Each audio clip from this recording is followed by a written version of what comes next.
नमस्कार दोस्तों, स्वागत है आप सभी का आपके अपने चैनल वसुधा में फिर से एक नए वीडियो के साथ। दोस्तों, धुर की धूर कठा, बीघा, एकड़, वर्ग फीट में क्या अंतर है? बिहार में कैसे जमीन मापी जाती है? इस बारे में इस वीडियो में हम बात करेंगे। देश में आबादी बढ़ने के कारण लगातार जमीनें कम पड़ रही हैं। जमीन के प्लॉट तेजी से छोटे हो रहे हैं। लगातार बंटवारे के कारण बात अब धुर-धुरकी तक पहुंच गई है। दूसरी तरफ शहरीकरण तथा मध्य वर्ग के उभार ने हर जगह की जमीन को सोना बना दिया है। मौजूदा वक्त में हर जगह जमीन की कीमत आसमान छू रही है। ऐसे में आज हम आपको जमीन मापने के तरीके बता रहे हैं। आखिर बिहार में धुर की धूर, कठा, बीघा, डिसमिल और एकड़ में जमीन किस तरह मापा जाता है, इस बारे में हम बात करेंगे। दोस्तों, 20 धूर का 1 कट्ठा होता है, ये लगभग लगभग सबको पता है। बिहार में धुर की धूर, कट्ठा और बीघा सबसे ज्यादा प्रचलन में है। मजेदार बात यह है कि बिहार में भी जिलों के हिसाब से ये यूनिट बदलते रहते हैं। आमतौर पर 20 के यूनिट में होते हैं। इलाके के हिसाब से माप की सबसे छोटी यूनिट धुर की होती है। 20 धुर की बराबर 1 धुर होता है और 20 धुर बराबर 1 कट्ठा होता है और 20 कट्ठे का 1 बीघा होता है। बिहार के अलग-अलग क्षेत्रों में 750 से 2000 वर्ग फुट क्षेत्र को 1 कट्ठा कहा जाता है। यानी 37.5 वर्ग फुट से लेकर 100 वर्ग फुट क्षेत्र को 1 धुर कहा जाता है। 1 धुर की 1.875 वर्ग फुट से लेकर 5 वर्ग फुट तक की जमीन होती है। पटना के आसपास के इलाकों में 1361 वर्ग फुट जमीन का 1 कट्ठा होता है। वहीं सारण जिले के आसपास के इलाके में 1 कट्ठा जमीन 1620 वर्ग फुट की होती है। भागलपुर और गया के इलाकों में 1 कट्ठा जमीन 720 वर्ग फुट होती है।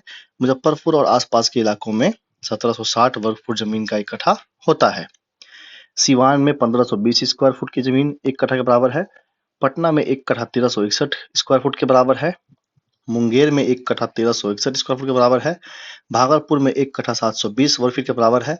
गया में 1 कट्ठा 720 वर्ग फीट के बराबर है। दरभंगा में 1 कट्ठा 1361 वर्ग फीट के बराबर है। दोस्तों, किसी मैप को या किसी जमीन को हम कैसे मापते हैं, इस वीडियो में इस बारे में हम देखते हैं। दोस्तों, मैं आपको जमीन मापना नहीं सिखाऊंगा, मैं मानक के बारे में बताऊंगा कि मानक को कैसे एक मानक से दूसरे मानक में चेंज कर सकते हैं। जैसे कट्ठा में क्या होता है कि बिहार में 1 कट्ठा 750 वर्ग फीट से 2000 वर्ग फीट तक होता है। 1 डिसमिल में 435.6 वर्ग फीट होते हैं। यानी कि 1 कट्ठा में 1361 वर्ग फीट होता है। तो 1 कट्ठा में 1361 बटा 435 यानी कि 3.12 डिसमिल होगा। अगर आप बात करेंगे सारण की, तो सारण में क्या होता है कि 1620 वर्ग फीट का होता है 1 कट्ठा। तो वहां पे आप 1620 को 435 से डिवाइड कर देंगे, जितना डिसमिल आएगा वो सारण का हो गया। तो इस प्रकार से आप बिहार के सभी जिलों का निकाल सकते हैं। अब दोस्तों, 1 कट्ठा में होता है 20 धुर, 1 धुर में होता है 20 धुर की, यानी कि 1 धुर में होता है 68.5 डिसमिल। 1 धुर की में होता है 3.40 डिसमिल। ठीक है दोस्तों। अब 1 बीघा में होता है 20 कट्ठा, यानी कि 1361 गुना 20 यानी कि 27,225 वर्ग फीट।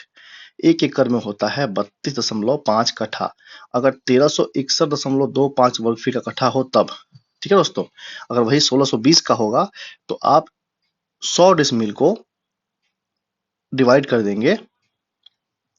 जो अपना 1620 है तो 1620 को आप डिवाइड करेंगे 435 से, उतने डिसमिल का 1 कट्ठा हो गया। अब उतने डिसमिल से 100 को आप डिवाइड कर देंगे, यानी कि 3.71 के आसपास, तो वो 27 के आसपास आएगा। तो वही 1620 वाले में आपका हो जाएगा 27 कट्ठा। ठीक है दोस्तों। तो एक तरह से आपने मोटा मोटा सारा का सारा मानक जान लिया जमीन के बारे में, और इस प्रकार आप जमीन का कोई भी मानक में चेंज करके निकाल सकते हैं इन विधि के द्वारा। ठीक है दोस्तों। अगर ये वीडियो आपको अच्छी लगी तो प्लीज इस वीडियो को लाइक कीजिए, मेरे चैनल को सब्सक्राइब कीजिए और इस वीडियो को ज्यादा ज्यादा शेयर कीजिए ताकि हमारे भाइयों बहनों को इस बारे में जानकारी मिल सके। धन्यवाद दोस्तों। जय हिंद।